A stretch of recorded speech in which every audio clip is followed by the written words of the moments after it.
Good morning students. देखो, मैं हमेशा गुड मॉर्निंग ही बोलता हूँ क्योंकि जो जोश गुड मॉर्निंग में है वो good evening, good night, good afternoon, good noon कहीं भी नहीं है। इसलिए आप चाहे मेरा वीडियो कभी भी देखो, आप हमेशा गुड मॉर्निंग ही, मैं हमेशा आपको गुड मॉर्निंग ही कहता मिलूंगा क्योंकि गुड मॉर्निंग में जो जोश है वो कहीं नहीं है। तो स्टूडेंट्स, हरियाणा जी के कर रहे थे और मेरा वादा है मैं आपको कंप्लीट हरियाणा जी के करवाऊंगा।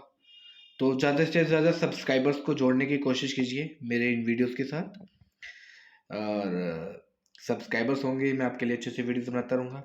मैं आपके लिए पूरा सीईटी का जो होता है ना, वो सॉरी कॉमन एलिजिबिलिटी टेस्ट, उसके लिए या एचपीएससी के लिए, जहाँ भी हरियाणा के क्वेश्चंस आते हैं, हिंदी, इंग्लिश, जनरल इंग्लिश, सब कुछ, रीजनिंग, मैथमेटिक्स, सब कुछ कर दूंगा आपके लिए। लेकिन बस आपको क्या करना है, मेरे लिए सब्सक्राइबर्स को ऐड करना है। Thank you very much. तो स्टूडेंट्स, हम 100 क्वेश्चंस कर चुके थे, हम आज कर रहे हैं 101 से क्वेश्चन। मेरा वादा है कि मैं रोज 50-50 क्वेश्चंस आपको करवा रहा हूँ। तो स्टूडेंट्स, किशोर महल, किशोर महल कहाँ पर है? किशोरी महल भी बोल देते हैं कई लोग इसे, किशोरी महल। और ये होडल में है। होडल कहाँ पर है? पलवल में। बाराखंबा छतरी भी होडल में है। देवी तालाब का शिव मंदिर, ये मैंने आपको बताया था कि देवी तालाब की बात आती है तो पानीपत है, और रानी तालाब की बात आती है तो जींद है। क्योंकि यहाँ देवी तालाब की बात आ रही है तो पानीपत आएगा, रानी तालाब आता तो आप जींद लिखते। काबुली बाग आपका पानीपत में है। पंचमुखी हनुमान मंदिर जगाधरी में है। मनसा देवी मनी माजरा चंडीगढ़ में है। अच्छा स्टूडेंट्स, कई बार क्वेश्चन आ जाता है मनसा देवी के लिए, आपके जो ऑप्शंस होते हैं उनमें कई बार तो चंडीगढ़ आ जाता है और कई बार पंचकुला आ जाता है। मैं आपको ये तो नहीं बताऊंगा कि कौन से क्वेश्चन पेपर में क्या ऑप्शन आया है, लेकिन ऐसे ऑप्शन आ चुके हैं। तो आपने वो देख के लिखना है कि अगर पंचकुला वाला ऑप्शन है तो आप पंचकुला लिखोगे यहाँ पे, और अगर पंचकुला नहीं है, मनी माजरा है वहाँ पे, या चंडीगढ़ है आ गया गलती से, और वहाँ पे पंचकुला नहीं है, तो आप उस ऑप्शन को ठीक करोगे। क्योंकि ये HSSC है ना, तो कई बार ऐसा कर देती है, तो ये ध्यान रखना थोड़ा सा। भगवान परशुराम सर्वधर्म मंदिर, ये जगाधरी में है। परशुराम जी का मंदिर है ये, और परशुराम जी के बहुत कम मंदिर हैं, जिनमें से ये एक मंदिर है, और ये जगाधरी में है, और इसे भी सर्वधर्म मंदिर बोला गया है। पंचवटी पलवल है, जहाँ पे सीता जी रही थी, ठीक है, मतलब पंचवटी बोलते हैं ना उसको, और ये पलवल में है। आदि बद्री नारायण मंदिर जगाधरी में है, ठीक है स्टूडेंट्स। अदिति का मंदिर अमीन में है। अमीन है कहाँ पे है? करनाल में है।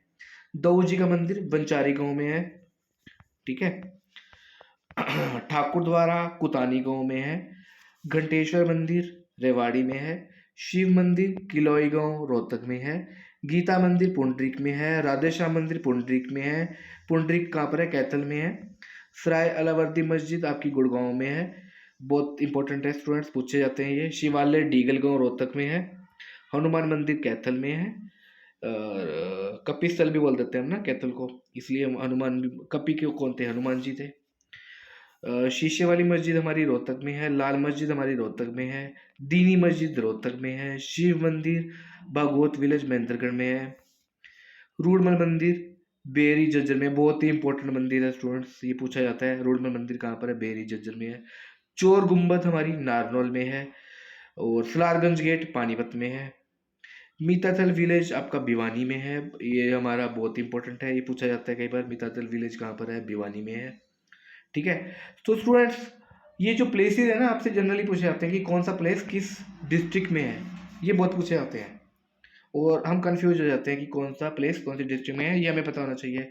हमारी मस्जिदों के बारे में, कौन सी मस्जिद कहाँ पे है, मंदिरों के बारे में, मंदिर कहाँ पे है, नेशनल पार्क्स आपके हो गए, ठीक है, फिर आपके बर्ड सेंचुरीज होगी, ठीक है, ये सारा वाइल्ड लाइफ सेंचुरीज होगी, ये सारा हमें पता होना चाहिए कि कौन सा प्लेस कहाँ पे है, गुरुद्वारे कहाँ पर है, ठीक है। तो ये पूछे जाते हैं जनरली। 128 नंबर, अहमद शाह अब्दाली ने अपने जीते हुए प्रदेश जैन खान को सौंप दिए। क्योंकि अहमद शाह अब्दाली कहाँ का था? अफगान का था। ये पूछा जाता है अहमद शाह अब्दाली कहाँ से आया था? अफगानिस्तान से आया था, और उसने यहाँ पे पानीपत के तीसरे युद्ध में, जो कि 1761 में लड़ा गया था, मराठों को हरा दिया था, और हराने के बाद वो खुद भी यहाँ से चला गया था, और अपने जो उसने जीते हुए प्रदेश थे वो जैन खां था कोई, उसी को सौंप दिए, ठीक है। राजपूत शासक मोहन सिंह मंडार की रियासत कैथल में थी। तो ये जो शासक था मोहन सिंह मंडार, औरंगजेब के टाइम पे ये आया था, और इसने मतलब औरंगजेब के टाइम पे नहीं, सॉरी, मोहन सिंह मंडार आया था, पढ़ेंगे हम आगे। औरंगजेब के टाइम पे नहीं था। और ये जो था एक राजपूत शासक था, इसके टाइम पे काफ़ी विद्रोह भी हुआ था कैथल में। ठीक है, तो राजपूत शासक मोहन सिंह मंडार की जो रियासत थी वो कैथल में थी। 1526-27 में बाबर के आक्रमण के समय तावड़ों के परगने का शासक कौन था? जलाल खां था। ये भी इंपॉर्टेंट है। तावड़ो कहाँ पे है स्टूडेंट्स? मेवात में है। तो जलाल खां था का शासक।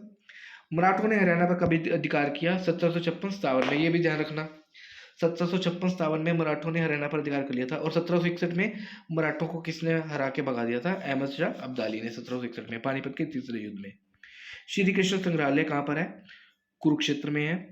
आध्यात्मिक संग्रहालय कहाँ पर है? पानीपत में है। अभी इसको बनाया गया है अच्छे तरीके से, और भी आध्यात्मिक संग्रहालय को। समस्त हरियाणा पर अंग्रेजों का अधिकार था 1809-10 में। अंग्रेजों का अधिकार हरियाणा में भी हुआ 1809-10 में। 1265 ईस्वी में गुलाम वंश के शासक बलबन ने मेवों को नष्ट करने का प्रयास किया। मेव कौन थे? जो मेवात के निवासी थे उनको मेव बोला गया था। तो 1265 ईस्वी में गुलाम वंश के शासक थे बलबन, उन्होंने मेवों को नष्ट करने का प्रयास किया था। नष्ट करने के अलग अलग तरीके आजमाए थे उन्होंने। किस शताब्दी में हरियाणा पर चौहानों का प्रभुत्व समाप्त हो गया था, स्थापित हो गया था, सॉरी, 12वीं शताब्दी में। क्योंकि चौहान, जैसे तराइन का युद्ध भी हुआ था तो पृथ्वीराज चौहान था 1191-92 में था ना। तो चौहानों का जो प्रभुत्व था वो 12वीं शताब्दी में था। ठीक है, पृथ्वीराज चौहान ने आपका हांसी में 80गढ़ का किला भी था, वो भी बनवाया था पृथ्वीराज चौहान ने। ठीक है, तो वो कौन सी शताब्दी में बनाया था? 12वीं शताब्दी में ही। तो चौहानों का जो प्रभुत्व था हरियाणा में वो 12वीं शताब्दी में था। थाने सर पर महमूद गजनवी ने 1014 ईस्वी में आक्रमण किया था। बहुत ही इंपॉर्टेंट क्वेश्चन है, पूछा गया है ये, कि थाने सर पर महमूद गजनवी ने कब आक्रमण किया था? 1014 ईस्वी में आक्रमण किया था। हरियाणा राज्य पर चौहान शासक अनुराज चौहान ने कब आक्रमण किया था? तो अनुराज चौहान ने आक्रमण किया था 1131 ईस्वी में, 12वीं शताब्दी में। क्योंकि चौहान, मैंने बताया कि चौहानों का जो स्वामित्व था हरियाणा में वो 12वीं शताब्दी में था। तो चौहान शासक अनुराज चौहान ने हरियाणा पर कब अधिकार किया था? 1131 ईस्वी में अधिकार किया था। हरियाणा का अर्थ होता है हरियाली। ये भी इंपॉर्टेंट क्वेश्चन है कि हरियाणा का मतलब क्या होता है। हरियाणा का अर्थ ही हरियाली है। नारनौल का प्राचीन नाम है नंदीग्राम। नारनौल का प्राचीन नाम है नंदीग्राम। से प्राचीन नाम भी खूब पूछे जाते हैं। तो नारनौल का प्राचीन नाम नंदीग्राम है। कोरवी मूलतः खड़ी बोली का प्रारूप माना जाता है। ये भी बहुत इंपॉर्टेंट है। कई बार पूछा जाता है कि जो हरियाणवी है वो कौन सी भाषा का रूप आता है? तो वो खड़ी बोली का रूप आता है। और खड़ी बोली में भी कहा जाए तो कोरवी कोरवी मूलतः इसकी खड़ी बोली है जो हरियाणा में यूज होती है। हरियाणा भाषा को कोरवी बोली का प्रारूप माना जाता है। देखो ये मैं यहाँ पे लिखा हुआ है, हरियाणा भाषा को कोरवी बोली का प्रारूप माना जाता है। लेडी हेली अस्पताल की स्थापना छाजू राम ने की थी। लाला नहीं, सॉरी, सर छाजू राम ने की थी। लाला नहीं थे ये, सर छाजू राम।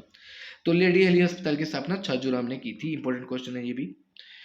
यमुनानगर के बनसंतौर वन में एक हाथी पुनर्वास एवं अनुसंधान केंद्र स्थापित किया जा रहा है। सॉरी सॉरी सॉरी, एक मिनट में नीचे आ गया, मैं वापस चलता हूँ जहाँ पे तक हम पहुंचे थे। तो यमुनानगर में पूछा जा सकता है कि वो हाथी पुनर्वास एवं अनुसंधान केंद्र कहाँ पर है? वो यमुनानगर में है। और यमुनानगर के कौन से वन में है? बनसंतौर वन में है। वहाँ पे हाथी पुनर्वास केंद्र और अनुसंधान केंद्र स्थापित किया जा रहा है। तो पूछा जा सकता है कि हाथी पुनर्वास एवं अनुसंधान केंद्र मेनली कहाँ पे? अगर डिस्ट्रिक्ट का नाम पूछे तो यमुनानगर, अगर वन का नाम पूछे तो बनसंतौर वन। पहली बार दैनिक हरिभूमि 1996 में प्रकाशित हुआ। कोई पूछे कि हरियाणा का पहला दैनिक समाचार पत्र कौन सा है हिंदी में, तो हम उसे दैनिक हरिभूमि बोलेंगे, जो 1996 में स्थापित हुआ। वैसे तो कई हैं, लेकिन फिलहाल हमारा जो न्यूज़पेपर आज के टाइम में हम करंटली पढ़ रहे हैं, दैनिक हरिभूमि पढ़ रहे हैं, वो 1996 में हुआ था। और ये कहाँ से प्रकाशित होता है? रोहतक से प्रकाशित होता है। महाराज कृष्ण ने हरियाणा का नाम हरना रखा था, क्योंकि कोई भी नाम शुरू होने से पहले बहुत बार वो बिगड़ता आता है। तो हरियाणा नाम एकदम नहीं आया, इसके बहुत सारे नाम रहे हैं। तो महाराज कृष्ण ने इसका नाम हरना रखा था। इसे ब्रह्मावर्त भी बोला गया, ब्रह्म की वेदी भी बोला गया, ब्रह्मा प्रदेश भी बोला गया। तो काफ़ी नाम थे, ब्रह्मावर्त, ब्रह्मवेदी, ब्रह्म प्रदेश, ये सारे हरियाणा के नाम रहे हैं। हरियाणा स्वच्छ भारत मिशन के अंतर्गत भारत का 5th open open defecation free राज्य है। तो स्वच्छ भारत मिशन की बात करें तो हरियाणा भारत का 5वां ओपन डेफिकेशन फ्री राज्य होता है। डेफिकेशन फ्री राज्य होता है जिसमें मतलब खुले में टॉयलेट नहीं जाते, खुले में शौचालय नहीं जाए जाते, आपके टॉयलेट बनवाए गए होते हैं, आप उनमें जाते हो, खुले में कोई भी नहीं जाता।